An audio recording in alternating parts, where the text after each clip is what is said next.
मी अश्विन बापट. आपण बघताय 10च्या बातम्या एबीपी माझावर. बुलेटिनच्या सुरुवातीला आजच्या दिवसभरातली एक मोठी आणि चर्चेत राहिलेली बातमी.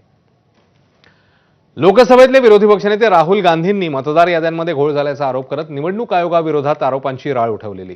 इकडे राज्यात महाविकास आघाडी आणि मनसेने हाच धागा पकडून निवडणूक आयोगाला घेरले. या आरोपांच्या फैरीनंतर निवडणूक आयोगाने मतदार याद्यांमधल्या घोळाच्या चौकशीचे आदेश दिले. विरोधकांनी आरोप केलेल्या मतदारसंघातल्या याद्यांची चौकशी केली जाणार आहे. यासाठी राज्याचे मुख्य निवडणूक अधिकारी चोक्कलिंगम यांनी जिल्हाधिकाऱ्यांना चौकशीचे आदेश दिले. चौकशीचा आदेश आल्यानंतर त्याच्या अहवालाची प्रत आरोप केलेल्या नेत्यांना दिली जाणार आहे.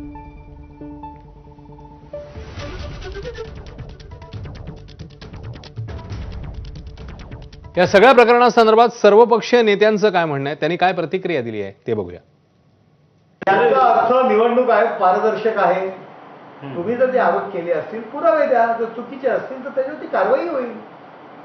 कोण नाही म्हणतंय, कोण नाही म्हणतंय. आणि डुप्लिकेट नावं, 4-4 वेळा नावं. अरे बिहारमध्ये हा प्रयोग केला ना आम्ही.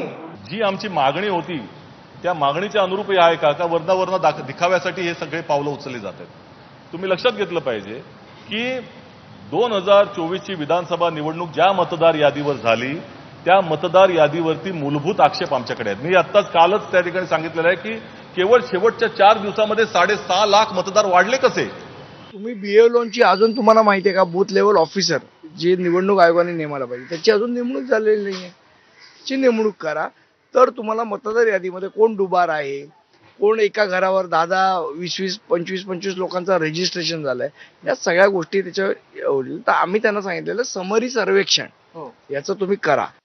मी जे सांगितलं की लाखो लोक बोगस याच्यामध्ये आहेत, तर मी निवडणूक आयोगाचं धन्यवाद मानेन की तुम्ही कारवाई केली, पण खूप उशीर तुम्ही आधी केला. आणि हे करताना निवडणुकीच्या पूर्वी जर होत असेल तर त्याचा फायदा होईल.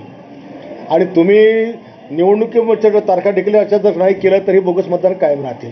म्हणून जे काय निवडणूक आयोगाला करत असेल त्यांनी ताबडतोबीनं ही डबल नावं, मृत्यूची नावं ही ताबडतोबीनं डिलीट केली पाहिजे. तर विरोधकांनी केलेल्या आरोपाला निवडणूक आयोगाने आता उत्तर दिलंय.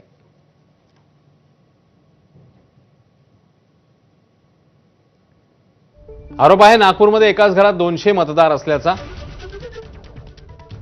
ज्यावर आयोगाने दावा केला की झोपडपट्टीत इतर झोपड्यांवर घर क्रमांक लिहिला नसल्यानं एकाच घराचा उल्लेख करण्यात आला. जयश्री मेहता या महिलेचं दैसर आणि चारकोप अशा 4 ठिकाणी मतदार यादीत नाव आहे असा आरोप करण्यात आलेला, ज्यावर 27 डिसेंबर 2024 आणि 24 एप्रिल 2025 या दिवशी 3 ठिकाणची नावं अधिकाऱ्यांनी वगळली असं आयोगाने म्हटलं.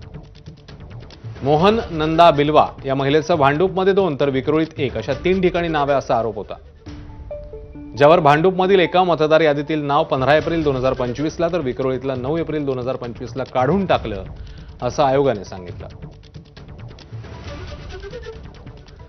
एकीकडे विरोधक निवडणूक आयोगावर गंभीर आरोप करत असतानाच दुसरीकडे खुद्द सत्ताधारी आमदारही निवडणूक आयोगावर निशाणा साधतायत. राष्ट्रवादी काँग्रेसचे विधान परिषदेतले आमदार सतीश चव्हाण, शिवसेना आमदार